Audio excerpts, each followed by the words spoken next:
The body of the watchman or caretaker for Pembroke Primary was found riddled with gunshot on the school compound on Wednesday morning. The police are currently processing the scene. 3 men were shot, 2 fatally in Burnside Valley, Red Hill, St. Andrew this morning. The injured man is in hospital. The gun attack occurred sometime after 9 o'clock. The dead men, who reportedly in their 20s, are not from the community.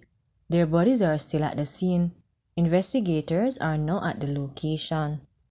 A woman was gunned down in close proximity to her child along the Woodland Road in Hanover late Tuesday. Reports are that residents heard an explosion, following which the body of the woman was observed on the ground next to her child crying. The woman has since been identified as 30-year-old Brittany Gibbs of Woodland District. 29-year-old Danielle Anglin, a teacher of Elsha Park, Portmore in St. Catherine, has been missing since Monday, May 13. She is of dark complexion, slim built, and about 167 centimeters, or 5 feet 6 inches tall. Reports from the Elsha police are that Anglin was last seen at home about 5:50 a.m. Her mode of dress at the time she went missing is unknown.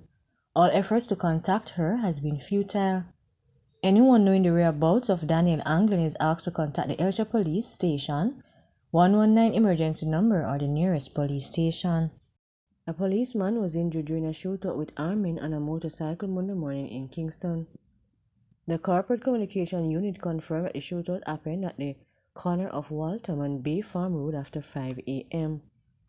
According to the CCU, the police signaled 2 men riding on a motorcycle to stop. One of the men opened fire at the police, who returned the fire, hitting one of the men, who was later arrested and hospitalized. A policeman was also injured during the shootout. He was treated at hospital and released.